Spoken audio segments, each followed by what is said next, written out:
കാരുണ്യാഭിഷേകം, ആരാധിക്കുന്ന ജീവിതങ്ങളിൽ കാരുണ്യാഭിഷേകം, കാരുണ്യാഭിഷേകം.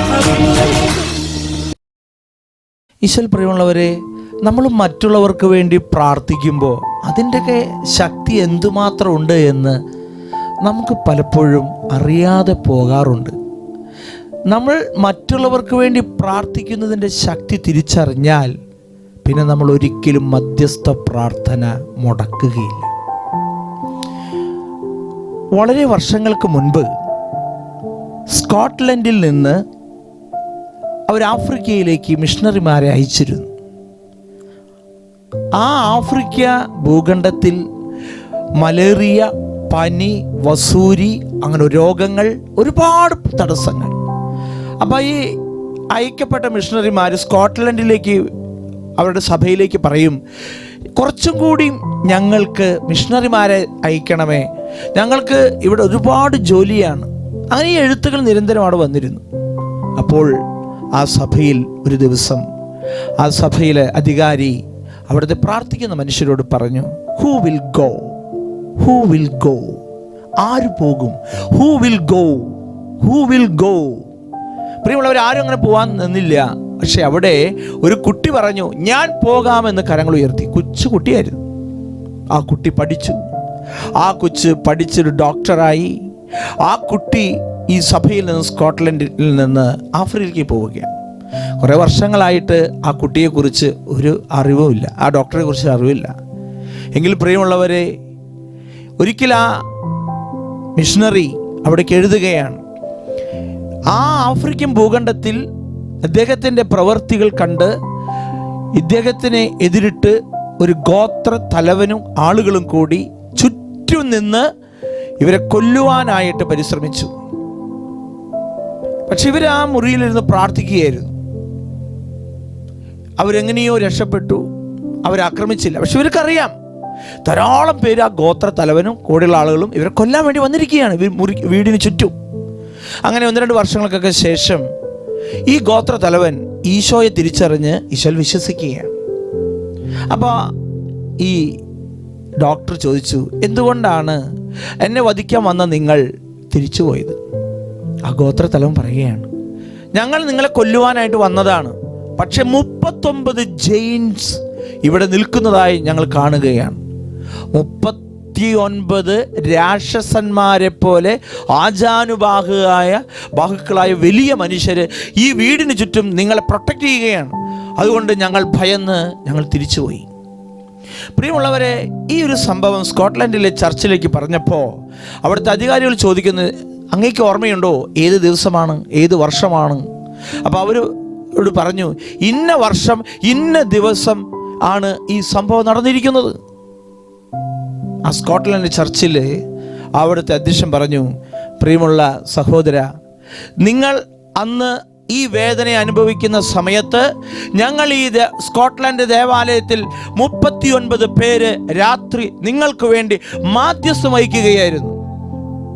ആ ദേവാലയത്തിൽ 39 പേര് പ്രാർത്ഥിക്കുമ്പോൾ ആർക്ക് വേണ്ടിയാണ് പ്രാർത്ഥിക്കുന്നത്? അവരെ കൊല്ലുവാൻ വന്നിരിക്കുന്ന ആ മനുഷ്യർ, ആഫ്രിക്കക്കാരുടെ മുൻപിൽ ഈ 39 പേരുടെ ഒരു വലിയൊരു ശക്തി, അത് ആജാനുബാഹുകളായ മനുഷ്യരെ കണ്ട് അവർ തിരിച്ചു പോവുകയാണ്. ആരാണ് ആ മനുഷ്യൻ? അദ്ദേഹത്തിൻ്റെ പേരാണ്, ആ പ്രാർത്ഥനയുടെ സമയത്ത് പ്രാണഭയത്താൽ പ്രാർത്ഥിച്ച ആ മനുഷ്യൻ്റെ പേരാണ് ഡേവിഡ് ലിവിങ്സ്റ്റൺ. 1813 അദ്ദേഹം ജനിച്ചു. 1873 അദ്ദേഹം മരണമടഞ്ഞു. 60 വയസ്സാണ് അദ്ദേഹത്തിൻ്റെ മരണസമയത്ത്. അദ്ദേഹമാണ് ആഫ്രിക്കയിലേക്ക് ആദ്യമായി ഈ യൂറോപ്പിൽ നിന്ന് ഒരാൾ പോകുന്നത്. അദ്ദേഹം അവിടെ വെള്ളച്ചാട്ടം കണ്ടുപിടിച്ചു. അതിന് പേര് അദ്ദേഹം വിക്ടോറിയ എന്ന് പേരിട്ടു. പ്രിയമുള്ളവരെ, എനിക്കും നിങ്ങൾക്കും വേണ്ടി ആരെങ്കിലും അറിയാതെ പ്രാർത്ഥിക്കുന്നുണ്ടെങ്കിൽ എനിക്ക് ചുറ്റും ഒരു കോട്ടയാണ് എന്ന് എത്ര പേർക്ക് വിശ്വാസമുണ്ട്?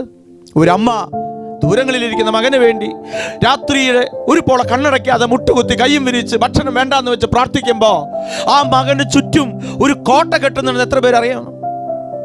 ഈ സമയത്ത് ഒരു അത്ഭുതം നടന്നത് നിങ്ങൾ ഇൻസ്റ്റഗ്രാമിൽ പലതിലും കണ്ടിട്ടുണ്ടായിരിക്കാം. പ്രിയമുള്ളവരെ, ലോസ് ആഞ്ചലസിൽ തീ ആഞ്ഞു പിടിച്ച് കത്തിക്കൊണ്ടിരിക്കുമ്പോൾ, 2 വലിയ നഗരങ്ങൾ കത്തിക്കൊണ്ടിരുന്നു. അതിൽ ഒരു വീട് മാത്രം കത്തിയില്ല, ചാമ്പലായില്ല. ചുറ്റുമുള്ള 4 വൃക്ഷങ്ങളെ നമുക്ക് കാണാൻ കഴിയും. അത് കരിഞ്ഞിട്ടില്ല. മുൻപിലുള്ള ഈശോയുടെ തിരുഹൃദയത്തിൻ്റെയും മാതാവിൻ്റെ രൂപത്തിൽ ഒരു കരി പോലും സംഭവിച്ചിട്ടില്ല. ആ പ്രദേശം മുഴുവനും വീടുകൾ കത്തി ചാമ്പലായപ്പോൾ ഒരു വീട് മാത്രം ചാമ്പലായില്ല. ആ മരങ്ങൾ കത്തിയില്ല. ആ മനുഷ്യൻ പൊട്ടിക്കരയുകയാണ്, എന്തുകൊണ്ട് എനിക്കങ്ങനെ സംഭവിച്ചുവെന്ന്. പ്രിയമുള്ളവരെ, സങ്കീർത്തനം 91-ാം അധ്യായത്തിൽ നിനക്ക് ചുറ്റും 1000-10,000 മരിച്ചു വീണേക്കാം, നിനക്കൊരു ആപത്ത് സംഭവിക്കില്ല, നിന്റെ തൂവൽ പോലും മങ്ങുകയില്ല, ചിറകിൻ കീഴിൽ നിന്നെ കാത്തുകൊള്ളുന്നൊരു ദൈവമുണ്ടെന്ന് പഠിപ്പിക്കുകയാണ്. മധ്യസ്ഥ പ്രാർത്ഥന വിലയുള്ളതാണ്.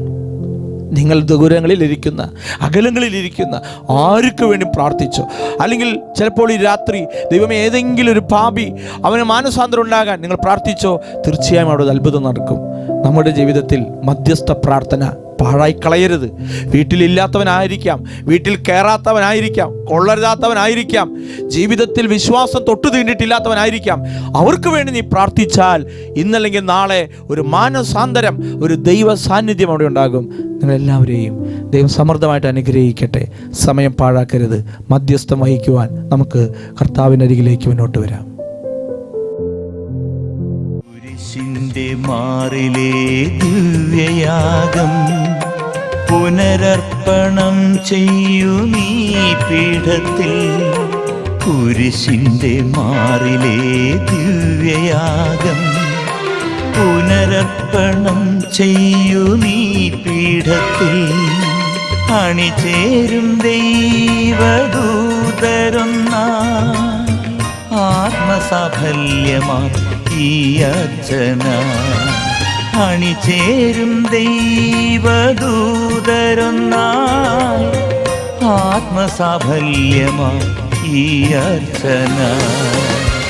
ഉയരുമീ അൾത്താര തന്നിൽ ഉയരേകാൻ നാഥൻ. പരിശുദ്ധ പരമദിവ്യകാരുണ്യത്തിന് എന്നേരവും ആരാധനയും സ്തുതിയും പുകഴ്ചയും ഉണ്ടായിരിക്കട്ടെ. പരിശുദ്ധ പരമദിവ്യകാരുണ്യത്തിന് എന്നേരവും ആരാധനയും സ്തുതിയും പുകഴ്ചയും ഉണ്ടായിരിക്കട്ടെ. പരിശുദ്ധ പരമദിവ്യകാരുണ്യത്തിന് എന്നേരവും ആരാധനയും സ്തുതിയും പുകഴ്ചയും ഉണ്ടായിരിക്കട്ടെ.